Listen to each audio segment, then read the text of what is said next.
What's up, everybody? As we all know, yesterday was the Season 4 Vanguard and Warzone Pacific's mid-season update, and with every mid-season update comes a new weapon. This time it was the Vargo S assault rifle as opposed to the Cold War Vargo 52. And luckily, I think Raven and Sledgehammer Games got the hint on their challenges were just too much to unlock these guns, because in the update, they unlocked all the guns Season 1 through 3 for everybody. And this time it was only 15 close range kills. It wasn't do this in 15 matches, do that in 10 matches. It was just 15 close range kills, however many matches it took. And so this gun was really easy to unlock. But I don't know if it's right now worth your time unlocking. I've only tried it range build because it is an AR. There's some people have kind of talked about it being mid-range, sniper support, close range, SMG type build. But, I mean, even J God himself tweeted out that it's mid at long range, mid at short range, mid at sniper support. It's just not very good right now, and I have to agree. I've only touched it long range, but, you know, even long range, sometimes you got your long range gun out, somebody surprises you, you got to use it close range. It's not very good. It's not awful. It's not very good. I would unlock it, and if you feel like it, I would level it up because, as we saw with the NZ, the BAR, the STG, the KG, they will buff stuff, and they are primarily just buffing Vanguard guns, even though they did buff a couple Modern Warfare guns. So it's not bad, it's not good. So if you feel like it, I would level it up. You'll unlock it just playing the game no matter what, because you will get 15 close range kills over time. And I would consider leveling it up if you feel like it or if you have the time. It's a decent gun. It's not good. It's not great. It's not awful. It's not the worst. And you'll see that. I'm going to get to the loadout here in a second, and then as usual we'll jump over to sim.gg and I'll just show you some stats, some comparisons, whatever. So let's not waste time. Let's go ahead and look at the Vargo S loadout if you want to try it out for yourself. Okay, and Vargo S, as usual, we have the MX silencer, we have lengthened, we have your choice of optic, and we have on hand. Those are our usual attachments. For the barrel's kind of hard to choose. When you look at the first barrel, it helps ADS speed, it helps aim, walking, move speed, sprint to fire speed, all great. But then it hurts bullet velocity, recoil, control, initial firing, recoil. Awful. You look at second barrel, it helps sprint to fire speed, helps recoil control, helps ADS speed, helps aiming stability. The recoil control is very important at range, obviously. But then it hurts damage range, fire rate, and hip fire accuracy. So then that's kind of a problem. You look at the third barrel, it only helps fire rate, but it hurts sprint to fire speed, damage range, recoil control, and headshot damage. All things we don't want negative effects on. So you just end up with the second barrel because otherwise you're hurting recoil, can't use it at range, you're hurting recoil and damage range and headshot damage, can't use it at range. So we just deal with the damage range and the fire rate nerf that we get with the second barrel. And then grip, you're going to go strife angled or hand stop. I tried both. The strife angled felt better. This thing doesn't have a whole lot of recoil, so you could go Mark 6 skeletal, get the ADS speed, movement speed, kind of depending on how you feel.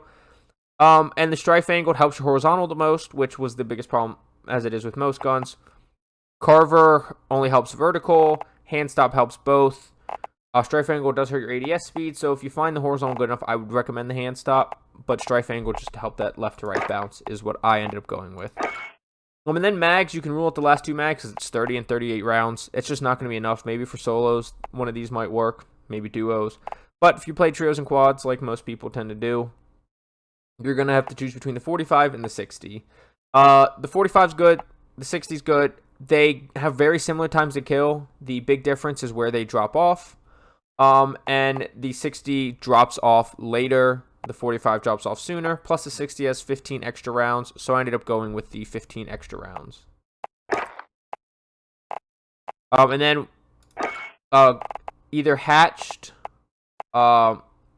grooved, or polymer is the way to go for the three grips, but I end up going with hatch because it helps horizontal and vertical recoil control as well as flinch resistance, whereas grooved only helps horizontal and hurts your ADS, and polymer only helps during sustained, not overall recoil, so I just end up defaulting to hatch, and I'd probably go hatched or polymer depending on what you like.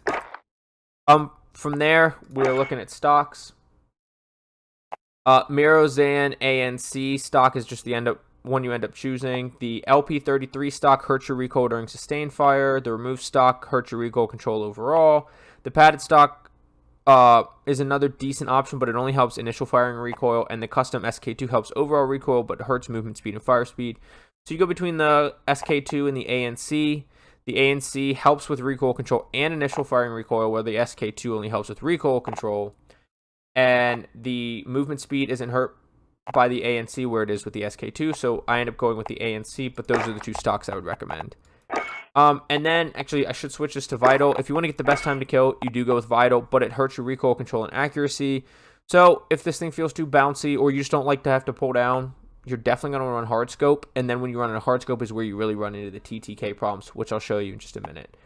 So either Vital or hard scope, and then on hand, if you're leveling it up, surplus, obviously, but on hand or fully loaded. On hand just helps that ADS speed and helps you throw your grenades, throwing knives, your tacticals quicker.